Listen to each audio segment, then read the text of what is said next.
दोस्तों आज हम जानेंगे कि हॉस्पिटल में जितने भी प्रकार के डिपार्टमेंट्स होते हैं उनके बारे में जानेंगे। बहुत सारे लोग होते हैं जैसे ही हॉस्पिटल में जाते हैं तो उनको ये नहीं पता चल पाता है कि जल्दी से हमें किस डिपार्टमेंट के किस डॉक्टर को दिखाना चाहिए। तो आज हम इस वीडियो में उन्हीं डिपार्टमेंट्स के बारे में डिस्कस करेंगे कि किस किस प्रकार के डिपार्टमेंट हॉस्पिटल में पाए जाते हैं, जिससे कि आपको एक से दूसरे डॉक्टर के पास भटकने की ज़रूरत नहीं पड़े। बहुत ही छोटे से वीडियो में हम ज़्यादा से ज़्यादा कोशिश करेंगे ज़्यादा से ज़्यादा डिपार्टमेंट कवर करने की। तो दोस्तों अगर आप चैनल पर नए हैं तो प्लीज़ चैनल को सब्सक्राइब कर लें। तो स्टार्ट करते हैं सबसे पहले कि डिपार्टमेंट्स इन हॉस्पिटल की हॉस्पिटल में कौन कौन से डिपार्टमेंट्स होते हैं। तो सबसे पहले बेसिक से शुरू करते हैं, फिर आगे आगे चलेंगे। तो सबसे पहला डिपार्टमेंट जो आता है एक आता है ओपीडी। दोस्तों ओपीडी का मतलब होता है आउट पेशेंट डिपार्टमेंट, यानी आउट पेशेंट डिपार्टमेंट। आउट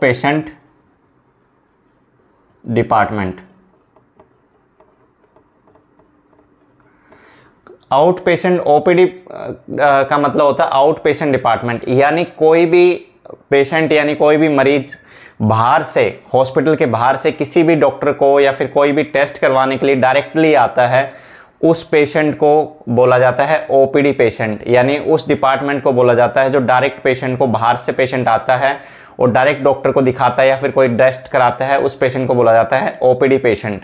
तो वो कौन सा डिपार्टमेंट हो गया? OPD department. ठीक है दोस्तों, नेक्स्ट जो डिपार्टमेंट है वो है दोस्तों आईपीडी डिपार्टमेंट, यानी इन पेशेंट डिपार्टमेंट।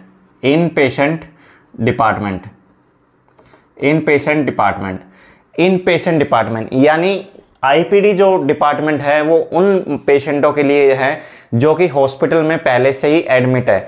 जो पेशेंट हॉस्पिटल के अंदर एडमिट हैं यानी दाखिल हैं, उन डिपार्टमेंट्स को बोला जाता है या फिर उन पेशेंट्स को बोला जाता है आईपीडी पेशेंट। जो पेशेंट पहले से ही हॉस्पिटल में एडमिट है, अगर वो पेशेंट डॉक्टर को दिखाने के लिए आते हैं या फिर कोई टेस्ट करवाते हैं हॉस्पिटल के अंदर ही, तो उस पेशेंट को बोला जाता है आईपीडी पेशेंट। तो ओपीडी पेशेंट क्या था कि बाहर से पेशेंट आ रहा था, लेकिन जो आईपीडी पेशेंट है वो पेशेंट कहाँ का है? वो हॉस्पिटल के अंदर का ही है, जो पेशेंट हॉस्पिटल के अंदर एडमिट हो रखा है। ठीक है दोस्तों, तो नेक्स्ट डिपार्टमेंट देखते हैं दोस्तों। नेक्स्ट आता है आईसीयू, इंटेंसिव केयर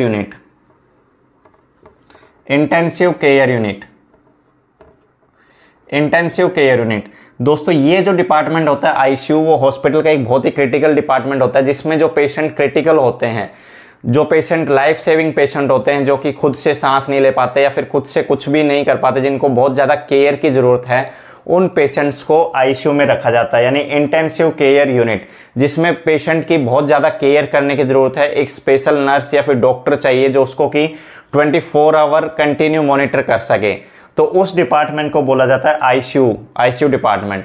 कुछ पेशेंट होते हैं जो कि बहुत ज़्यादा सीरियस होते हैं, जैसे कि हमारे कोई आसपास या फिर कोई रिलेटिव ऐसा कोई बताता है कि आईसीयू में एडमिट है, इसका मतलब है कि जो पेशेंट की जो हालत है वो बहुत ज़्यादा ख़राब है और उसको बहुत ज़्यादा स्पेशल केयर की ज़रूरत है, इसलिए उनको एडमिट किया गया है आईसीयू में, यानी इंटेंसिव केयर यूनिट। ठीक है दोस्तों, अब बात करते हैं दोस्तों, जैसे कुछ डॉक्टर्स होते हैं, उन डॉक्टर्स के भी डिपार्टमेंट होते हैं। जैसे कि अगर हम बात करें ऑर्थो यानी नाम से ही पता चल रहा है कि जो बोन्स का, जो हड्डियों का जो डिपार्टमेंट होता है, उसमें जो ऑर्थो के जो डॉक्टर होते हैं यानी वो होते हैं हड्डियों के डॉक्टर।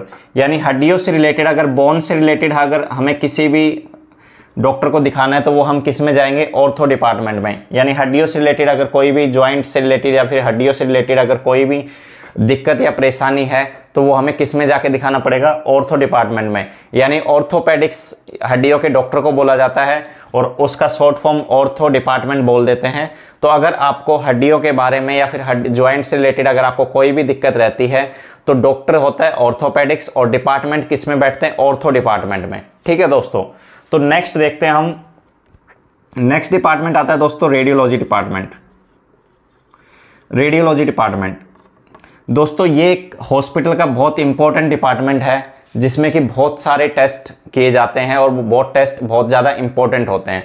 जैसे कि एक्सरे, अगर कोई भी किसी भी पेशेंट को इंजरी, चोट वगैरह लग जाती है, हड्डियों से रिलेटेड कोई फ्रैक्चर वगैरह देखना होता है तो वो एक्सरे कराता है, या फिर लंग्स देखने होते हैं तो एक्सरे जो कि एक बेसिक इमेजिंग प्रोसेस है कोई भी डायग्नोस करने के लिए। उसके बाद अगर किसी व्यक्ति को सीटी स्कैन कराना है तो उसको भी रेडियोलॉजी डिपार्टमेंट में जाना पड़ेगा। अगर किसी को एमआरआई कराना है उसको भी रेडियोलॉजी डिपार्टमेंट में जाना है। उसके बाद में अगर किसी को अल्ट्रासाउंड कराना है, यूएसजी यानी जिसको अल्ट्रासाउंड कराना है, उसको भी रेडियोलॉजी डिपार्टमेंट में जाना पड़ेगा। अगर किसी को मैमोग्राफी कराना है, ये ब्रेस्ट के लिए होता है, अगर किसी को ये मैमोग्राफी कराना है तो भी आपको रेडियोलॉजी में जाना होगा। अगर किसी को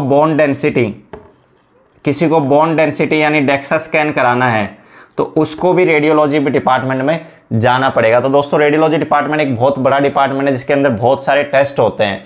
तो आप जाके अगर किसी को रेडियोलॉजी डिपार्टमेंट अगर आप जाके बोलोगे एक्सरे कराना है तो हो सकता है किसी को नहीं समझ में आएगा, लेकिन अगर रेडियोलॉजी आप पूछोगे तो रेडियोलॉजी आपको बता सकते हैं कि रेडियोलॉजी सामने या फिर हॉस्पिटल में जिस भी डायरेक्शन में होगा तो वो आपको बता देंगे। तो रेडियोलॉजी डिपार्टमेंट में क्या क्या होता है, x ray, CT scan, MRI, ultrasound, mammography, bone density, ये जो टेस्ट होते हैं वो होते हैं रेडियोलॉजी में। अब आता है दोस्तों नेक्स्ट जो आता है दोस्तों वो होता है कार्डियोलॉजी। ये भी दोस्तों बहुत इंपॉर्टेंट डिपार्टमेंट है कार्डियोलॉजिस्ट। जो हार्ट का यानी जो दिल का डॉक्टर होता है उसको बोला जाता है कार्डियोलॉजिस्ट। जो दिल का डॉक्टर होता है उसको क्या बोला जाता है, कार्डियोलॉजिस्ट।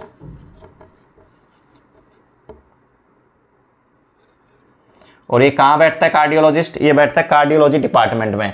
इसमें क्या होता है दोस्तों, एक तो आप हार्ट से रिलेटेड जितने भी आपकी दिखते हैं उसके लिए आप हार्ट से रिलेटेड या फिर ब्लड प्रेशर से रिलेटेड जितने भी आपके दिखते हैं वो आप कार्डियोलॉजिस्ट से कंसल्ट कर सकते हैं। किस डिपार्टमेंट में, कार्डियोलॉजी में। अगर आपको ईको कराना हो, ईसीजी कराना हो या फिर स्ट्रेस ईको कराना हो या फिर हार्ट की एंजियोग्राफी करानी हो तो ये सारे टेस्ट कहाँ पे होंगे, ये होंगे आपके कार्डियोलॉजी डिपार्टमेंट में। ठीक है दोस्तों, तो कार्डियोलॉजी डिपार्टमेंट में कौन बैठता है, कार्डियोलॉजिस्ट। कार्डियोलॉजिस्ट किस चीज़ के बारे में पेशेंट्स को देखता है, जैसे कि हार्ट के पेशेंट जो होते हैं, ब्लड प्रेशर से रिलेटेड, जो हार्ट से रिलेटेड जितने भी प्रकार की बीमारियां होती हैं यानी दिल से रिलेटेड, उन सब को कौन देखता है, कार्डियोलॉजिस्ट। ठीक है दोस्तों, और रेडियोलॉजी में कौन बैठता है, रेडियोलॉजिस्ट, जो कि रिपोर्ट करता है एक्सरे, सीटी, एमआरआई। इसमें कौन बैठता है, रेडियोलॉजिस्ट। इसमें कौन बैठता है, रेडियोलॉजिस्ट। ठीक है दोस्तों, अब जो नेक्स्ट डिपार्टमेंट आता है दोस्तों वो आता है एक इमरजेंसी डिपार्टमेंट।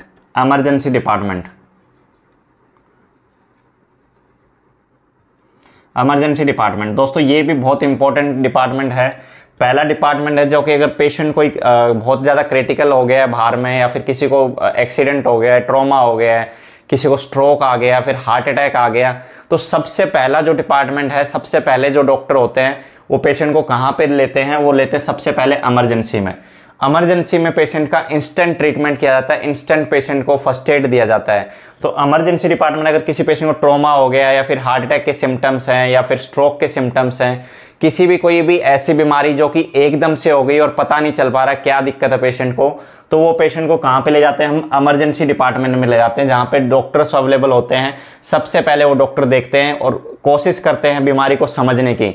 उसके बाद में अगर उनको जैसे लगता है कि पेशेंट को स्ट्रोक हुआ है तो वो क्या होगा, न्यूरोलॉजी के डॉक्टर को बुलाएंगे। अगर उनको लगता है कि इसको हार्ट अटैक हुआ है तो वो क्या करेंगे, कार्डियोलॉजिस्ट को बुलाएंगे। हार्ट के जो डॉक्टर होता है कार्डियोलॉजिस्ट, उसको बुलाएंगे। तो सबसे पहला डॉक्टर अगर जो देखता है क्रिटिकल सिचुएशन में, अगर हॉस्पिटल में अगर कोई पेशेंट बाहर से आता है तो वो इमरजेंसी में देखता है, इमरजेंसी के डॉक्टर देखते हैं। वो डिसाइड करते हैं कि पेशेंट को क्या कंडीशन है, कौन सी बीमारी के सिम्टम्स हैं, उसी के अकॉर्डिंग वो उस डॉक्टर को बुलाते हैं वहाँ पे। ठीक है दोस्तों, नेक्स्ट जो डिपार्टमेंट हम बात करेंगे वो बात करेंगे हम न्यूरोलॉजी डिपार्टमेंट की। दोस्तों न्यूरोलॉजी का जो संबंध है वो ब्रेन से है। जो भी ब्रेन से रिलेटेड जितने भी प्रकार की बीमारियां होती हैं, ठीक है, उसको कहाँ पे हम कौन से डिपार्टमेंट में देखते हैं, न्यूरोलॉजी में। और जो इन सब को देखता है उसको क्या बोला जाता है,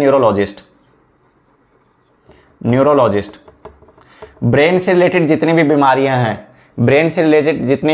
हैं, अगर ब्रेन की कोई नस ब्लॉक हो गई है, ब्रेन की कोई नस फट गई है, किसी व्यक्ति को मेमोरी लॉस हो रही है या फिर किसी व्यक्ति को चक्कर वगैरह आ रहे हैं, दिमाग से रिलेटेड, जो कि हम जानते हैं कि हमारा एक दिमाग जो है बहुत ही इंपॉर्टेंट यानी वाइटल ऑर्गन्स है। जितना भी सोचने का काम है, जितना भी मेमोरी का काम है, थिंकिंग का काम है, जितने भी हम डिसीजंस लेते हैं, जितना भी हमारे बॉडी के ऊपर इमोशंस होते हैं, उन सबको कंट्रोल करने का काम किसका है? ब्रेन का। तो दोस्तों जितने भी रिलेटेड ब्रेन से रिलेटेड जितनी भी बीमारियां हैं वो कौन से डिपार्टमेंट में देखते हैं? न्यूरोलॉजी में। और इसको देखने वाला जो डॉक्टर होता है वो कौन होता है? न्यूरोलॉजिस्ट होता है दोस्तों। ठीक है दोस्तों। अब नेक्स्ट डिपार्टमेंट अगर हम देखें तो वो है दोस्तों लेबोरेटरी। लेबोरेटरी तो दोस्तों जितने भी प्रकार के आपके ब्लड टेस्ट हैं, जितने भी प्रकार के आपके ब्लड टेस्ट हैं यानी खून की जांच हैं, वो कहाँ पे होंगी? वो लेबोरेटरी में होगी। ठीक है दोस्तों। तो इसको पैथोलॉजी डिपार्टमेंट भी बोलते हैं, पैथोलॉजी डिपार्टमेंट, पैथोलॉजी डिपार्टमेंट भी बोलते हैं, या फिर आप डायरेक्ट लेबोरेटरी भी कह सकते हैं। ठीक है, जहाँ पे आपके ब्लड टेस्ट होते हैं या फिर ब्लड की जांच की जाती है, जहाँ पे सैंपल्स लिए जाते हैं, जहाँ पे आपका खून लिया जाता है टेस्ट करने के लिए, वो उस जगह को बोलते हैं लेबोरेटरी। ठीक है दोस्तों। नेक्स्ट आता है दोस्तों फार्मेसी। फार्मेसी, फार्मेसी दोस्तों ऐसी जगह पे जहाँ पे आपको जिस भी प्रकार की कोई भी दवाई चाहिए, कोई भी मेडिसिन चाहिए, तो वो आपको कहाँ मिलेगी? फार्मेसी। फार्मेसी में कौन होता है? फार्मेसी में फार्मासिस्ट होता है। फार्मेसी में कौन बैठा होता है? फार्मासिस्ट बैठा होता है। और फार्मेसी में क्या मिलता है? जितने भी प्रकार की दवाइयाँ हमें चाहिए होती है वो कहाँ पे मिलती है? फार्मेसी में मिलती है दोस्तों। नेक्स्ट आता है दोस्तों डेंटल, दांतों से रिलेटेड। दांतों से रिलेटेड जितने प्रकार की बीमारियाँ होती हैं वो देखी जाती है डेंटल डिपार्टमेंट में। नेक्स्ट जो डिपार्टमेंट है दोस्तों वो है सर्जरी। सर्जरी, जितने भी प्रकार की सर्जरी होती हैं, जितने भी प्रकार की सर्जरी होती है यानी ऑपरेशंस होते हैं, वो किस में देखे जाते हैं? सर्जरी डिपार्टमेंट में। वहाँ पे अलग अलग प्रकार के सर्जरी के डॉक्टर होते हैं, जैसे जनरल सर्जरी के डॉक्टर हो गए, या फिर न्यूरो सर्जरी के डॉक्टर हो गए, या फिर स्पाइन सर्जरी के डॉक्टर हो गए, या फिर जो ऑर्थो सर्जन हैं यानी जो हड्डियों के जो डॉक्टर होते हैं, वो हर प्रकार की जो सर्जरी की जाती है वो कहाँ पे की जाती है? सर्जरी डिपार्टमेंट में। तो जो सर्जरी डिपार्टमेंट होता है वो उसके डॉक्टर अलग से बैठते हैं। इसमें और एक डिपार्टमेंट है दोस्तों पीडियाट्रिक डिपार्टमेंट। पीडियाट्रिक डिपार्टमेंट यानी जो बच्चों से रिलेटेड जितने भी प्रकार की बीमारियां हैं वो कहाँ पे देखी जाती हैं? वो पीडियाट्रिक डिपार्टमेंट में देखी जाती हैं दोस्तों। तो दोस्तों ये थी कुछ जनरल डिपार्टमेंट जो कि हॉस्पिटल में यूज होते हैं। जैसे ही आप हॉस्पिटल में जाते हैं तो आपको पता होना चाहिए कि आपको ब्रेन से रिलेटेड अगर इशू है तो आपको किस डिपार्टमेंट में जाना चाहिए। कभी कभी ऐसे होता है कि पेशेंट को ब्रेन में दिक्कत है और वो मेडिसिन के डॉक्टर के पास चला जाता है, क्योंकि मेडिसिन का डॉक्टर एक हद तक तो आपका ट्रीटमेंट कर सकता है, लेकिन अगर वो ब्रेन से रिलेटेड ज़्यादा होगा तो बेटर रहेगा कि आप पहले ही न्यूरो के डॉक्टर के पास चले जाएं, ताकि जो आपका मेडिसिन की डॉक्टर की जो फीस है वो आपकी बच सके। ठीक है दोस्तों। तो दोस्तों कैसा लगा आपको वीडियो? अगर वीडियो अच्छा लगा हो तो वीडियो को लाइक करें, शेयर करें और दोस्तों सब्सक्राइब जरूर करें, ताकि ऐसे ही और वीडियो आपको आगे आने वाले समय में मिलते रहें। तो मिलते हैं एक और नए वीडियो के साथ। धन्यवाद दोस्तों।